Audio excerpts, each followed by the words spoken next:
Hey, howdy-o, everyone! It's time for another Castlevania time.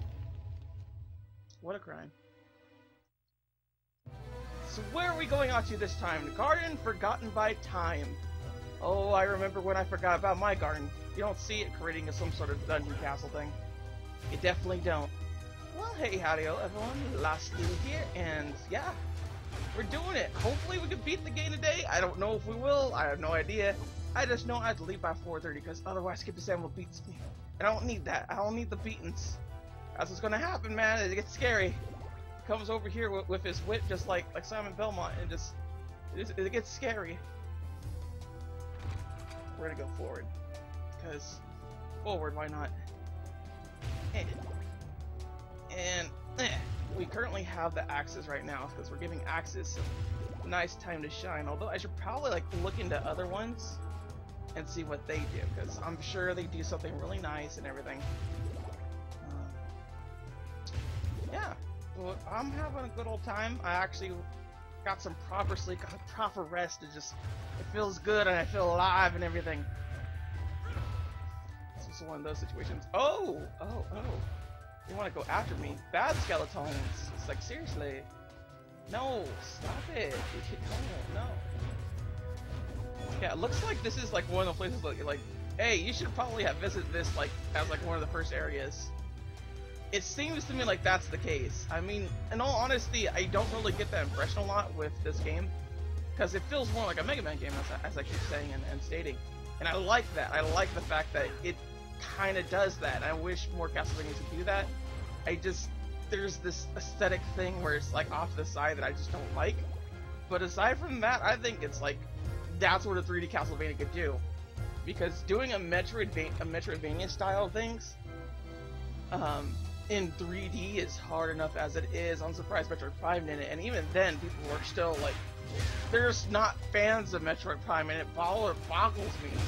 It's just like, how?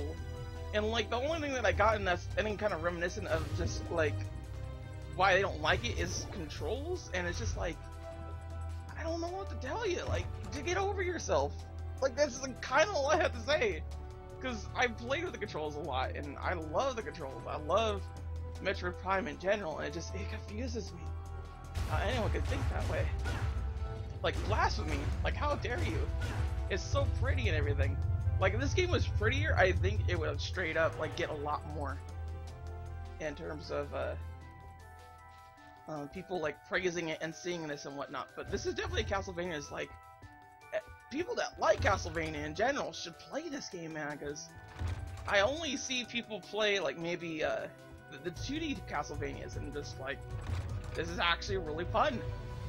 It's really fun. I'm kind of head over heels for it. I'm having a good time with it and everything. It's just the way that it designed itself, I think, more so is the reason why I'm just particularly happy about it. Because I got all these old things here. Although I do have to say, I wish it would just either just have a level up system or something, because, like, why not? Why not just have that level up system there just for like a bit? It doesn't have to be anything big or general. So for the most part, all the enemies seem like that. But it looks like I'm getting HP anyway. I don't know. It is whatever, man. They're gonna do what they're gonna do. That's the point being. Can't really face the rest of it. Yeah, I need to find a map around here or something. Alright, what is this? What is this store? Oh, cutscene. Oh, hey! We're getting some platforming. Wow. This is the first time it's really, like, did that kind of stuff. Oh, okay. I thought I straight up died, but okay. That's fine if it's gonna be like this. Get that cash, because I want it. And is there anything else down here? Yes, there is. HP max up. The HP max up was here. That is cool. Alright, cool. I'm just kind of worried right now, too, because, like, I don't know at all where the other HP maxes are. Considering that a lot of them they just have like their own single room, and that's the way it was in Symphony of the Night. I'm not even sure if I got all the max MPs or something. If it was like on achievements, I probably did, but I just don't remember doing that. I really don't. they're not really like a big deal anyway, though. Like, more so, exploring all the rooms is a big deal in Castlevania. Everything else is a trivial pursuit. Brought to you by Trivial Pursuit. Alright, come on. Ah, why? Why did you do that to me? Come on. Oh, dude. It's gonna be one of these. There we go. Okay, so you need to get out of, it's like high point. Yep. This is gonna be one of those things where I just keep failing it over and over again. Keep jumping the jump. Although I will say, I like the fact they made Leon a Crusader. Like, I'm not sure if I really praised that enough, but I really have to say, like, it's part of the actual, like not lore and history, but you know what I mean, right? Just that there were Crusades and there were knights that were anointed by the church itself, and the church was a very powerful power back in the day, like really big. We're talking about it made laws. There's a reason why the Constitution has like separation by church and state. It's because the church got that powerful that they literally dictated laws and everything like that. And I mean, depending on your point of view, I suppose you could say that's a good thing, but back in the day, the church was not exactly the most how to say, trustworthy as you think it was, which is really a sad thing in all honesty. But I know we're gonna actually get into a bit of a history lesson, not even talking about religious things. So everything that I'm saying here, I'm trying to be as historically accurate as possible. But one of the bigger reasons why priests actually cannot get married is because they used to send their priests out to how to say, what is it called? Do the thing, like they go out mission wide and just be like, hey, you know, like have you like gotten the light of God and things like that, and all that stuff, like doing missionary stuff, but to with just like a one-man army essentially. So all these people that would go out, well, they're men obviously, because back in the day, men had all the hearsay, as it were. It's just a very unfortunate thing, but it's true. So yeah, they went out, and you know what? They had a good time, and they started getting people pregnant. And all of a sudden, you know, Saint Peter, you know, Brother Peter is going off and having way too much fun, and suddenly the church owes a bunch of reparations and stuff to like a bunch of people they don't know. So it's like, oh, maybe we should stop that. And they went ahead and just like straight up did that kind of stuff. They're just like, you know what, you guys can't get married and stuff. Like we can't have this.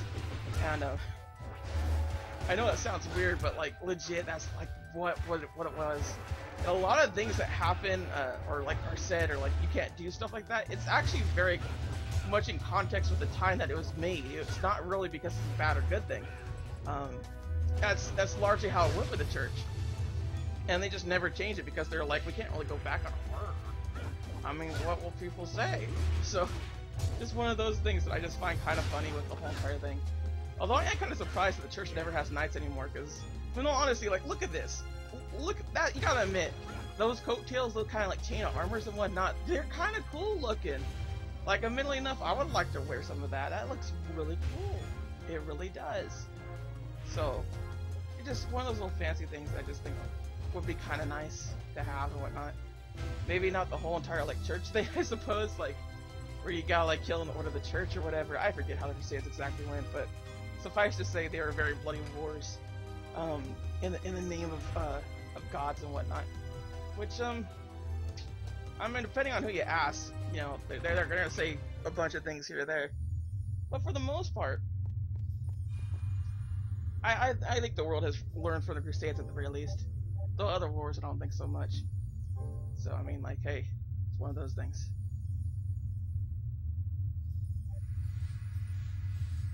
Okay, cool. Got that going on. Do. Aside from that, I think that's all I really have to say about the Crusades and whatnot. Wonderful jazzes and everything. Because that's all I really remember. That's all I really straight up remember. I mean, I'm pretty sure there wasn't anybody like going after vampires and things like that. It's like this straight up's just like, oh, there's vampires. Which I do want to like say, they don't really mention that it's just a random vampire, because you know it's Castlevania. Usually when you say vampire, it means Dracula. because there ain't no other vampires like that. It's just Dracula, and that's it. That's all I gotta face. And Leon is a Belmont. He's a Belmont. And he's probably one of the better Belmonts, if only for the fact that he has enough character for me to like. And he actually has some cool design and whatnot. Although, you know, like, he's still doing the same old thing that most other Belmonts do. Actually, no, he isn't, now that I think about it. He actually has more of a purpose. Because, like, he's actually trying to rescue his beloved wife, which... I mean, if you ask me, I think the dude's gay as a fiddle. That's just me, though. That's just me just, like thinking about it here. Because, he doesn't seem too torn up about his wife. He's just...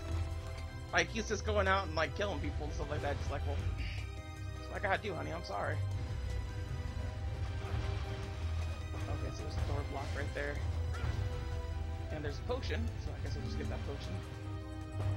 And what is this one? Oh yeah, dude, I love this thing so much. I love the little axe things going all over the place. This is easily one of my favorite power-ups, man.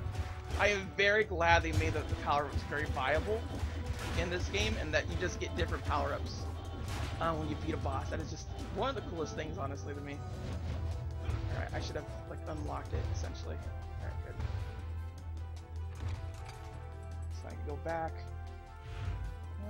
Yeah, we're good on that little end right there. We actually have a proper map. So I'm guessing that area right there was either just a little, like, safe spot or something, or something else, because it actually does not tell me on the map. Which is weird, right? Yeah, whatever. Yeah, I want to go that way. I just find it so weird that his little kickflips are like the best way to get around. It's funny to me. Then again, that's Castlevania's motif. Always go fast in the most stupidest way possible. It's the best.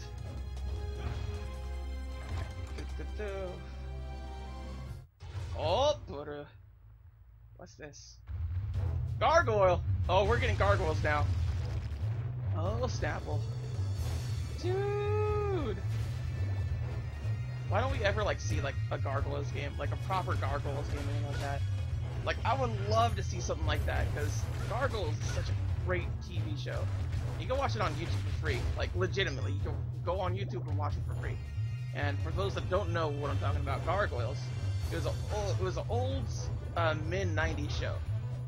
That basically just took itself very seriously, and it actually worked out really, really well. Like, it was legit one of the best produced shows out there for kids back in the day. And it had everything. It really did. It had a strong female lead. Well, not lead, but, like, main character. It had a, like, lore, Elizabethan lore to it. And like it dug down on a bunch of really cool things, and just in general, it was just one of the coolest shows to watch as a kid, because it took itself all kinds of seriously. It didn't like try to dumb it down at all. And while there are some things that went over my head back in the day, nowadays I watch it again and it's just like, wow, they really just like, there's a lot of heavy-handed messages here and things like that, and it just makes you really, really happy to see those kind of things in kid shows, because people don't treat kid shows the way that they should. They just don't. They don't treat it as the actual influence that it is, and just more so as like, let's market it to kids because they're an easy sell. I mean, well, yeah, they're easy sell because they don't know any better. I'm not saying everything has to be educational, but everything should be like influential, you know? And that's where I think shows like Steven Universe and Wander Over Yonder do a really good job doing. They really have at it with that kind of stuff. Ooh, okay. Yeah, see what I mean about that whole entire invincibility thing? Oh, and it does it too.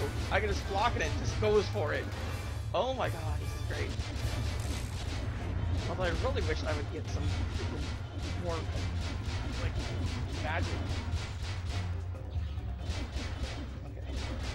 Now let's get everything's good and everything.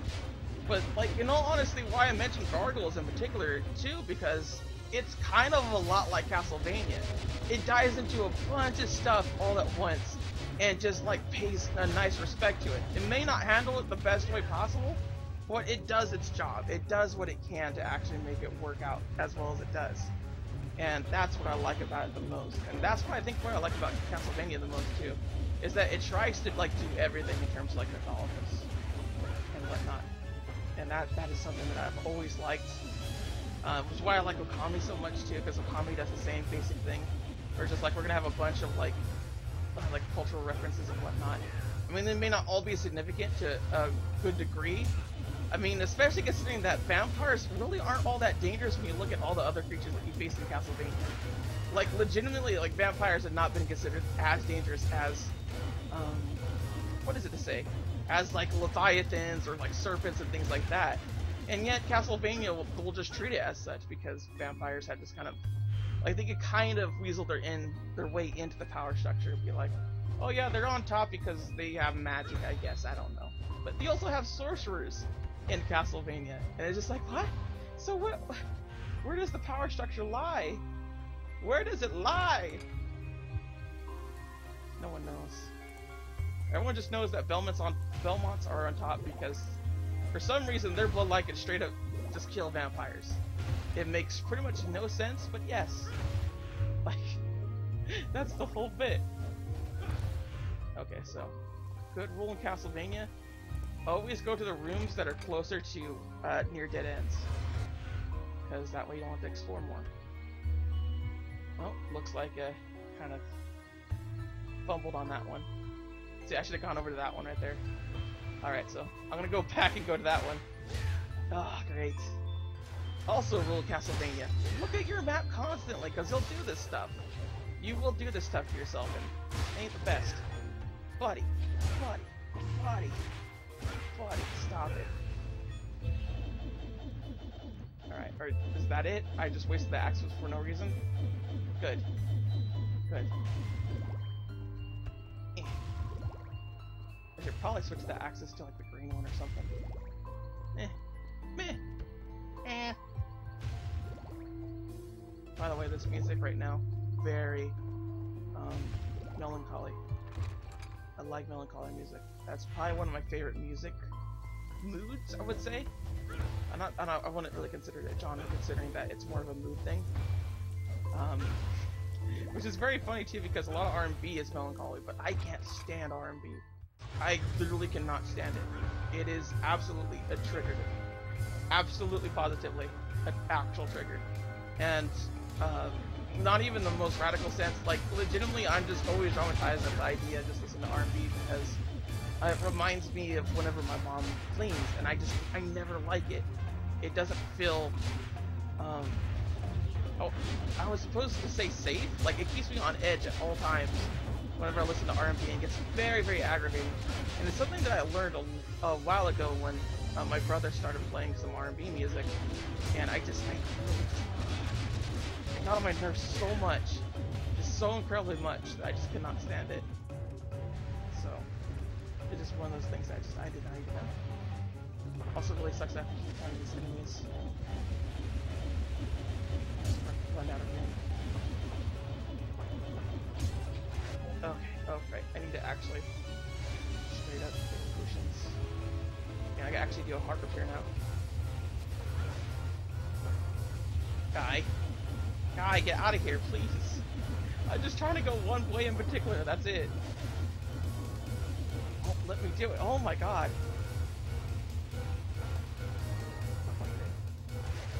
Like, they go back in! They go straight up back in! And I can't do anything. This is so annoying. There we go. Look! It went back in! Why does he go back in, dude? Legit. So annoying. Oh, jeez. Oddly enough, though, I do like classical music a lot, but I think that's more so what happens when you listen to a lot of gaming music, because game music is like just hear it right now. Like, it has a constant beat tempo to it, and it's like very like flowing, moving, and everything like that. And that's what a lot of classical music does, like straight up. It does that, like, all the time, and we never notice this as kids. We never notice this when we're just listening to it, like, straight up. I just always found that really cool that, like, not just Castlevania, but, like, any game taught us that, because that's the way they deliver it. And classical music is probably one of the best ways to keep any kind of sort of motion or, like, scripted, how to say, just like scripted movement going. Like it has that nice little beats to it that make it go that way. So whenever like fight music goes on in a video game, it will do that, and we respond to it in that way. It's like, oh wow, we're getting really pumped up and stuff like that. And it just like has those neat little origins in classical music in and of itself. And I'm not saying outright that, you know, classic music and video game music go hand in hand together. I don't think that's the case, really. Because classical music is designed in one way completely different from video game music. Like, video game music has a constant purpose of what it's doing and why it's doing the way that it is.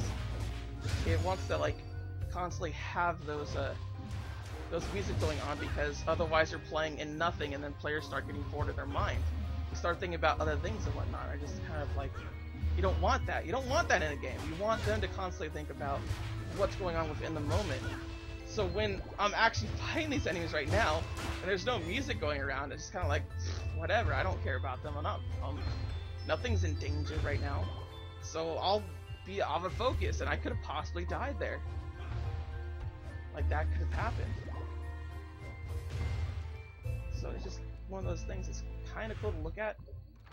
I'm kind of surprised people don't talk about this nearly as much. Maybe it's just something that I picked on? Because I really doubt that. It feels like something that someone should have picked on a long time ago. About the inspirational things in classical music and correlation and likely causation of said classical music into video games. Because it's such a like easy transition, like unbelievably so. Not to mention that a lot of like old school how to say? Ooh, seems you need a blue dragon. Okay. I had no idea where the blue dragon key is, but god dang it, dude. I'm getting tired of all these messes right here. I can't go anywhere. Ah! Alright, let's go and put the blue right here.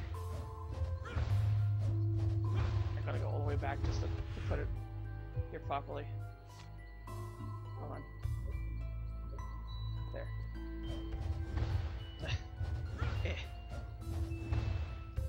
But there's solid evidence there, and it's just one of those things where it's just like, I'm not sure if it's been discussed about. I don't even check online to see if people are talking about it or whatnot. I'm sure people have at least once or twice.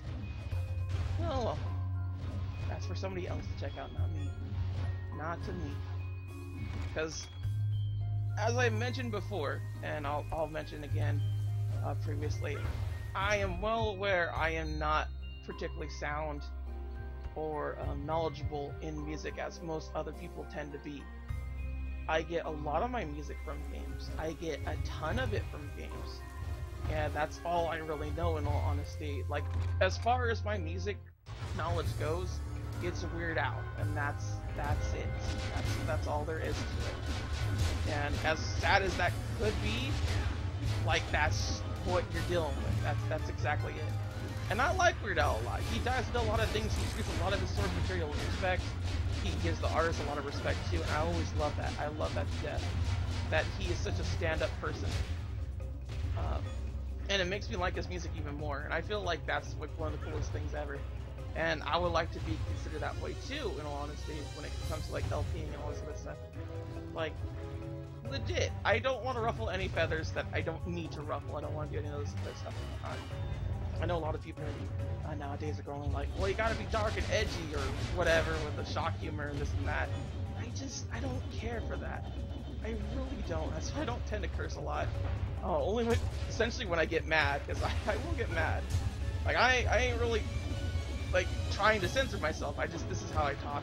That's why I don't even drink or smoke either, because I don't really care for it, on top of the fact that it's tons of money and a bunch of other little things. That's just like, why bother? Okay, alright. I don't know what the super potion did exactly, but I know it's good. God, I hate you stupid enemies. Just stay in the little thing and I can't get you. Oh my god! Keep going at it!